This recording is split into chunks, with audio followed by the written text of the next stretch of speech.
Coming up on Mountain News this morning, the Pikeville Police Department is working to clean up the streets. And new homes are going up in multiple Laurel County neighborhoods 6 months after a deadly tornado ripped through the area. Dedicated to Eastern and Southern Kentucky, this is WYMT Mountain News This Morning. Welcome to Mountain News This Morning. I'm Neely Green here with you on this Tuesday, November 18th. The time is now 6:30. Let's check in with meteorologist Megan Dusmal for a look at your forecast this morning. Megan, it's a first alert weather day, so what can we expect this afternoon? Well, as we're going into the afternoon, we are going to see 2 rounds of strong to severe storms in the forecast, with our western counties seeing the more elevated chance of some damaging wind gusts and heavy rainfall. So let's go ahead and break down that forecast for you, starting off with this morning. Already seeing a little bit of that rain being picked up. Our northern counties seeing widespread rain, and again, our southern counties not looking too bad, just some scattered showers. And as we head through the afternoon, that's when those storm chances will be picking up, continuing until the early hours of your Wednesday. Now, in terms of temperatures, we are seeing a mixture of the 30s and 40s, warmer as you're traveling more towards our southwest. 43 in Somerset, 44 in Monticello, and our high temperatures will mostly be in the mid-60s, but our northern counties won't be seeing too much of a break from the rain, meaning their temperatures will be a tad chillier. Expect those mid to upper 50s. Neely. Megan, thank you. In Perry County, police say stealing road signs is becoming a bigger issue. The fiscal court posted on social media that they have experienced a major increase in road sign thefts throughout several areas of the county. They say as a result, they will increase monitoring in some locations, and those caught could face legal consequences. A 13-year-old from Rockcastle County, Winter Wagner, has now been missing for more than a month.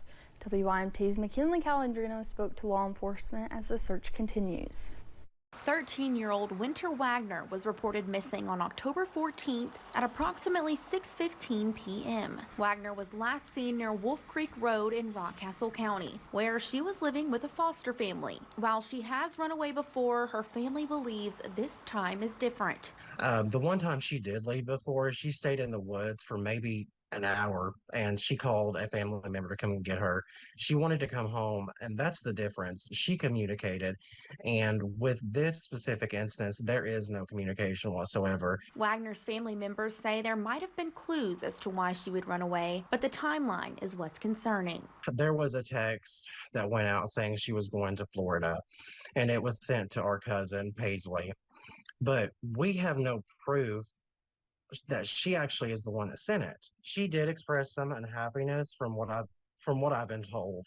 She had apparently mentioned at school that she wanted to leave or, get away from the foster home.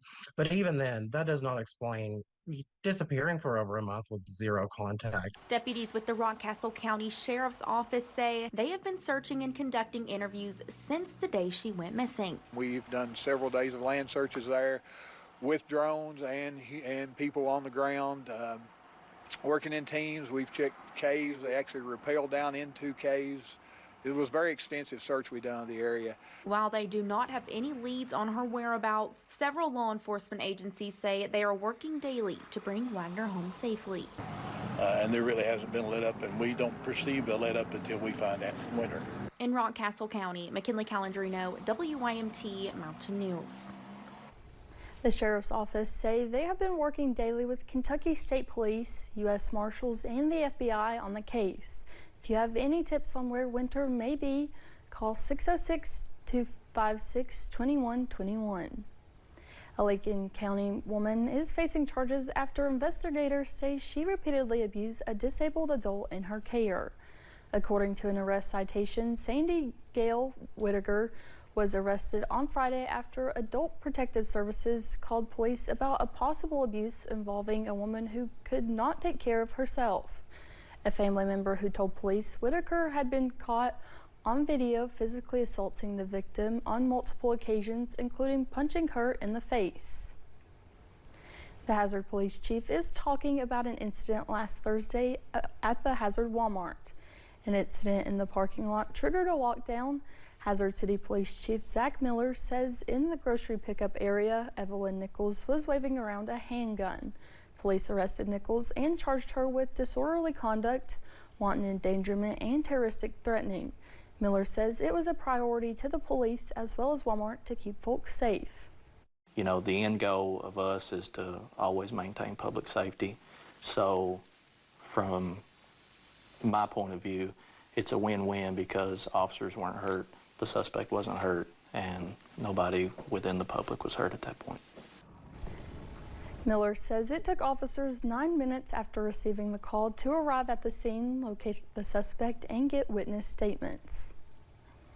A pastor from Barberville pleaded guilty to lying about COVID relief money. Ray Dean Jr. got a $200,000 loan from the government in 2021. His plea deal says he put the money in his church's bank account. Dean used nearly half of it to buy a mobile home, but he didn't mention the rest when he filed for bankruptcy last year.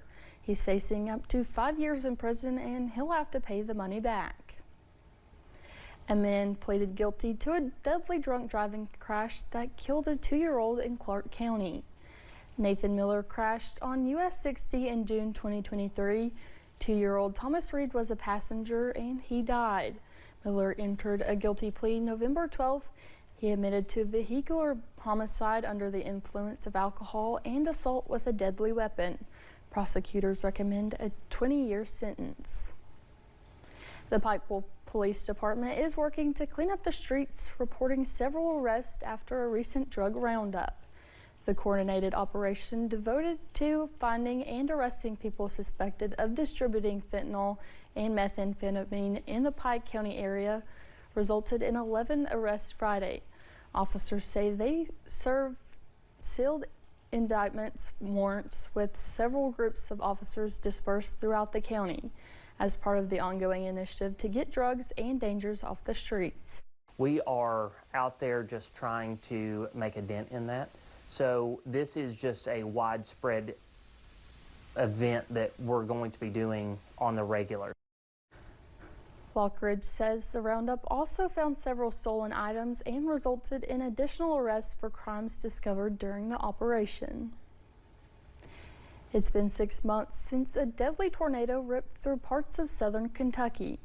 New homes are going up in multiple Laurel County neighborhoods after the tornado destroyed everything. Terry Brock says the past several months have been a mix of highs and lows. While they're getting up-to-date homes, they have also lost a lot of memories. So most of these houses are getting up to date. Everything's up to dated. So it's a blessing in disguise. That's the good part, but you know, we had 55 years of stuff that she had collected over the years. Construction on some homes just started while others are nearly finished. Local emergency management officials say less than 10 families are living in travel trailers, and overall more than $4 million has been paid out in various forms of assistance. More than $7 million will help first responders in eastern Kentucky. Congressman Hal Rogers says funding for 2 projects were included in the package to reopen the federal government after a 43-day shutdown. Nearly $4 million will go towards a new Pikeville Police Department, and more than $3 million will be used for a new Louisa Fire Department and emergency facility. Construction on both projects is expected to take around 2 years. Some places in Kentucky are stockpiling more salt and buying new snow trucks after this past January's winter storm. Rob Allen, who is the director of Streets and Roads with the Lexington-Fayette Urban County government, says January's storm posed a unique challenge for their road treatment crews. The city built a new salt dome and filled it with more salt than what was used last year. We had some additional roads added, especially in fast-growing areas like Masterson Station. The plan details our service levels. For example, if we get a 2-inch snow, what assets are deployed? If we get a 12-inch snow, what do you look for? Officials say if you have to get to work or go to the doctor, be patient, pay attention to the forecast, and drive at a safe speed for road conditions. Thanksgiving is less than 2 weeks away, and AAA estimates 1 million Kentuckians will hit the road for the holiday. We asked experts for some tips ahead of the holiday rush. Their advice is to stay patient on the road, especially on the busiest travel days. The Tuesday and Wednesday before Thanksgiving and the Sunday after will probably have the most traffic.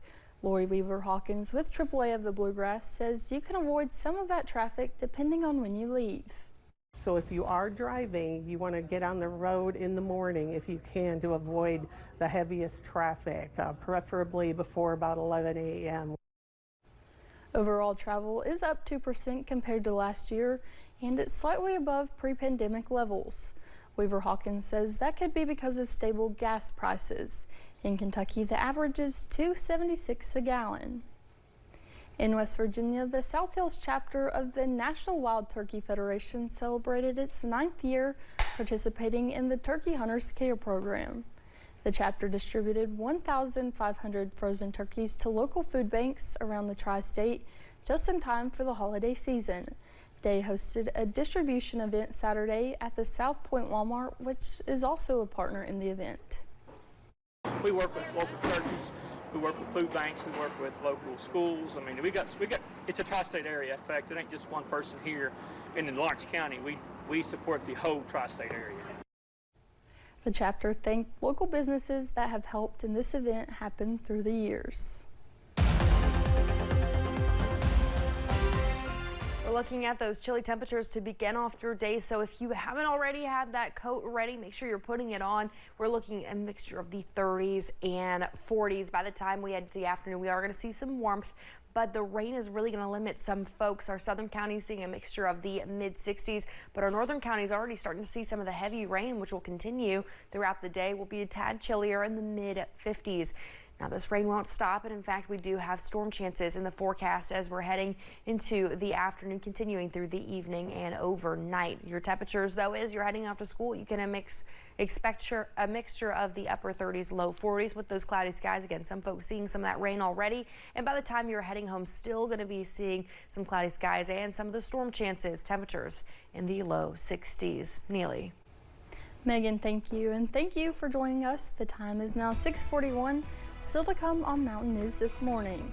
An experimental drug could help improve movement for patients with spinal cord injuries and is already making a big difference for one patient. Travel for